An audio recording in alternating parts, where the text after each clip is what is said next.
Welcome student.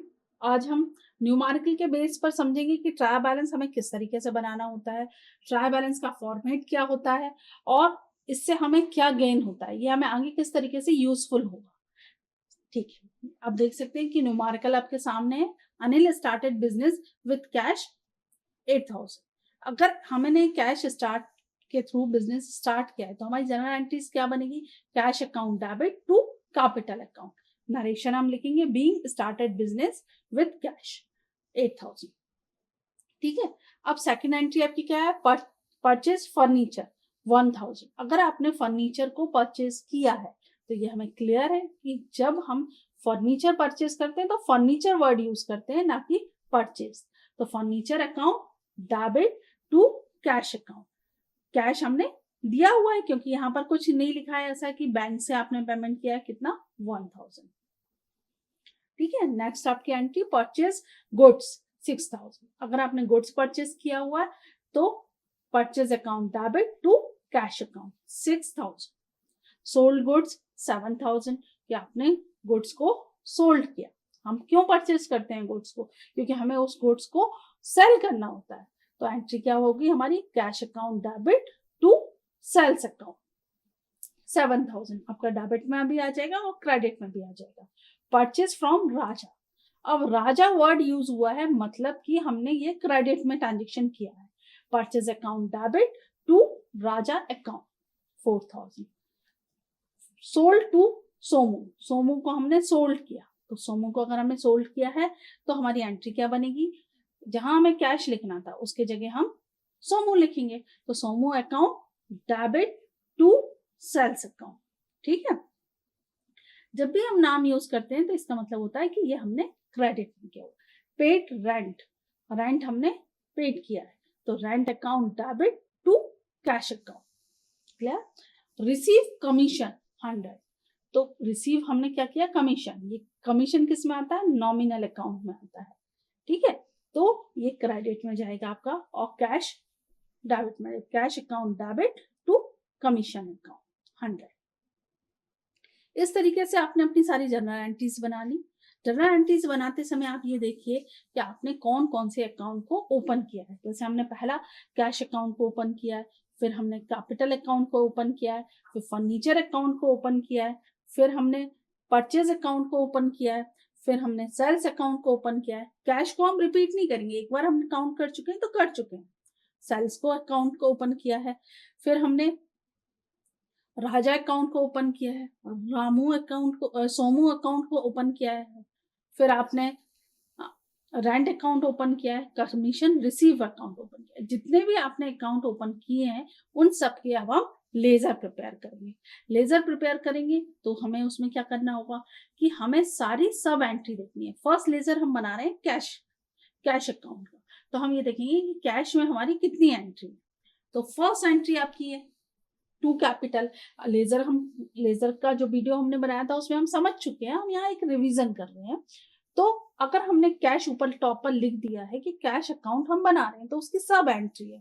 और rule क्या था कि अगर यहाँ एंट्री में कुछ डेबिट है तो वहां हम लेजर में क्रेडिट करेंगे, और यहाँ क्रेडिट में है तो उसको हम डेबिट करेंगे।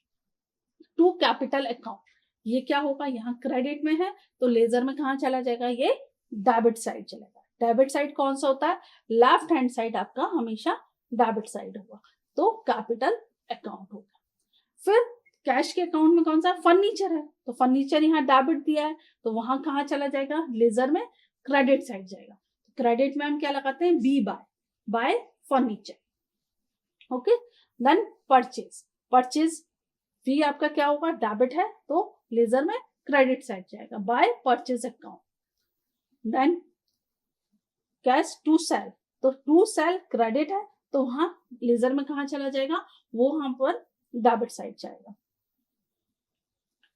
फिर कैश देखिए किस एंट्री में? Raja account debit to cash account, तो राजा यहाँ पर डेबिट है तो वहां पर लेजर में क्रेडिट साइड होगा, by Raja account. To Somu credit है तो डेबिट हो जाएगा, और रेंट अकाउंट डेबिट है तो क्रेडिट हो जाएगा। ठीक है, एंड टू कमीशन रिसीव, यहाँ पर क्रेडिट है तो वहां पर डेबिट साइड चलेगा। जब हम इस तरीके से एंट्रीज कर लेंगे, आप अपनी डिवाइड कर देंगे, डिवाइड करने के बाद दोनों साइड का हम टोटल लगाएंगे। टोटल लगाएंगे, उसको आप एक सेपरेट कहीं लिख कर रख लीजिए, दोनों साइड का total, to capital, to sale, to Somu, to commission, इसका टोटल लगा लीजिए। फिर आप यहाँ पर क्रेडिट साइड का टोटल लगा लीजिए, राइट हैंड साइड का, by furniture, by purchase, by Raja, by rent, इनका टोटल लगा लीजिए। ठीक है, और दोनों का टोटल लगाने के बाद जिस तरफ का टोटल कम होता है उस तरफ हम लिख देते हैं बाय बैलेंस CD। और अगर हमने यहाँ क्रेडिट साइड लिखा है तो वो ट्रांसफर कहाँ हो जाएगा, debit side, by balance BD। CD का मतलब आपको पता है कैरी डाउन, और BD का मतलब होता है ब्रॉट डाउन। क्लियर? अब हम सेकंड अकाउंट बनाएंगे, लेजर बनाएंगे कैपिटल अकाउंट का। कैपिटल अकाउंट में सिर्फ एक ही एंट्री होती है, cash account debit to capital account. तो कैश अकाउंट वहां पर डेबिट था, तो यहाँ पर क्या हो जाएगा, क्रेडिट हो जाएगा बाय कैश अकाउंट 8000। अब बैलेंस कोई और एंट्री है नहीं, तो डायरेक्ट कितना बैलेंस है हमारे पास, अभी कैपिटल का बैलेंस हमारे पास है 8000। ठीक है, इसी तरीके से फर्नीचर का था, फर्नीचर अकाउंट की हमारी एंट्री थी furniture account debit to cash account, तो टू यहाँ पर डेबिट साइड आ गया और बैलेंस 1000 आपका क्रेडिट साइड आ गया। परचेज अकाउंट में हमने दो एंट्री की थी, एक बार परचेज हमने कैश में किया था, दूसरा हमने राजा किड्स से किया था। तो purchase account to cash account था, वहां क्रेडिट में था तो यहाँ डेबिट में लिख दिया हमने, वहां राजा क्रेडिट में था तो यहाँ पर डेबिट में लिख दिया, दोनों का हमने टोटल लगाया। अब क्रेडिट साइड कोई बैलेंस नहीं है, मतलब कोई एंट्री नहीं है, तो हम वहां लिखेंगे वाई बैलेंस CD। क्लियर? इस तरीके से हम हर एक जो हेड हमने ओपन किया है जनरल एंट्रीज में, वो लेजर में उसका हम पोस्टिंग करेंगे बक्ते में। फिर सेल्स में करेंगे, सेल्स में हमने एंट्री हमारी क्या बनती है, sales account debit to cash account, तो टू कैश अकाउंट आपका आ जाएगा, टू समूह अकाउंट आ जाएगा। ठीक है, बैलेंस आ जाएगा आपका। फिर आपका राजा अकाउंट, राजा अकाउंट में आप क्या करोगे, राजा अकाउंट में आपकी दो एंट्री की हुई है, आपने एक बार परचेज किया, एक बार आपने कैश किया, तो आपने उसकी एंट्री की, मीन्स जितनी भी आपने एंट्री की उनकी सब एंट्रीज देखते हुए हम हर एक को पोस्टिंग करते हुए चले जाएंगे। सोमू अकाउंट में हमने सेल किया था, कैश किया दिया हमने उसको, जो बैलेंस है हम उसको लिखेंगे। रेंट अकाउंट का भी सेम उसी तरीके से लेजर बन जाएगा हमारा कि rent account debit to cash account, तो हम यहाँ पर कैश अकाउंट लिख देंगे, बाकी अमाउंट हमारा कैपिटल में हो जाएगा। कमीशन रिसीव में भी यही सेम चीज होगी, जो हमारा कमीशन रिसीव है उसमें हमने commission account cash account debit to commission account था, तो वहां पर डेबिट था तो यहाँ हमने क्रेडिट लिख दिया और बैलेंस लिख दिया। अब ये जो सारे बैलेंस आए हैं, अब इसमें हम जब बैलेंसिंग मेथड बनाते हैं तो हमें ये लिखना होता है कि ऊपर हमने टॉप पे लिख दिया ट्राई बैलेंस एज ऑन, जिस भी डेट में हम लिख रहे हैं वो लिख देंगे, और किसके लिए बना रहे हैं उनका नाम लिख देंगे, जिस भी कंपनी के लिए हम बना रहे हैं। फिर जो हमने लेजर में हमारे बैलेंस आए हैं, अगर आप देख सकते हैं कि आपके बैलेंस कैश अकाउंट में आपका कितना बैलेंस था, सबसे पहले हमने कैश अकाउंट बनाया था, तो कैश अकाउंट में आपका बैलेंस आया था डेबिट साइड। हम कौन सा बैलेंस देखेंगे, हमेशा BD बैलेंस देखेंगे, तो आपका डेबिट साइड कितना आया था 8400, किस तरफ, डेबिट साइड, इसको आप ध्यान रखिए।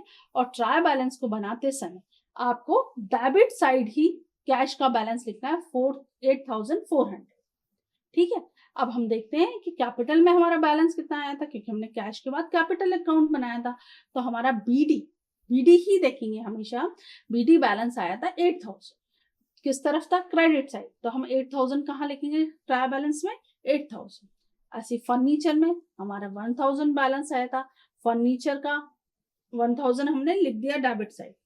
फिर परचेज अकाउंट में आपका बैलेंस आया था 10000, तो हमने 10000 लिख दिया।